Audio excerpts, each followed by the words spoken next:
When we try to analyze William Shakespeare's dramas, the most important thing is to understand that there are multiple ways to interpret any work of literature.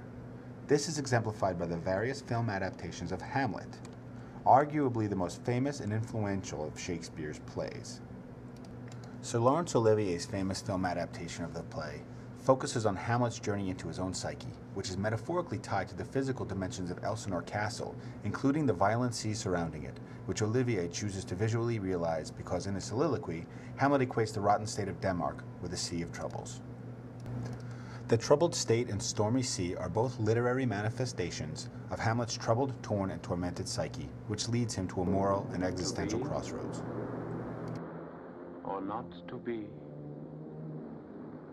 That is the question. Franco Zeffirelli's film version depicts Hamlet descending into the catacombs of Elsinore, which houses his dead forebears. This is Hamlet's journey into his own fear of death, as well as his fear of life and the role that he is meant to play. In other words, he is afraid to assume the mantle of king and take his place in the royal lineage, especially if it means having to kill the king, his uncle Claudius. Whether 'tis nobler in the mind to suffer the slings and arrows of outrageous fortune,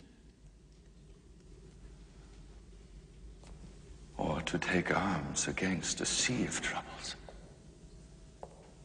and by opposing, end them. Kenneth Branagh's Hamlet poses in front of a mirror, considering his reflection and how his image reflects the state of Denmark. Here, Hamlet may be trying to sort out a plausible excuse for either allowing his usurping uncle to go unpunished or for taking revenge for his father's murder. Set in 19th century Eastern Europe, Branagh's version highlights the complicated political dilemma that Hamlet faces. To die, to sleep, no more, and by a sleep, to say we end the heartache and the thousand natural shocks that flesh is heir to. Michael Almeida's Hamlet is set in modern New York City at the turn of the millennium. Here, the director uses visual imagery rather than the spoken language to convey the ideas within the text that he thinks are important. Notice how the word action is cleverly inserted. The visuals in this scene express Hamlet's impotence, his inability to act. Setting the production in modern times also shows how relevant Hamlet has remained throughout the centuries.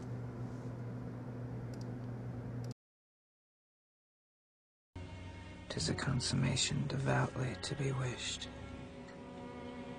To die, to sleep, perchance to dream.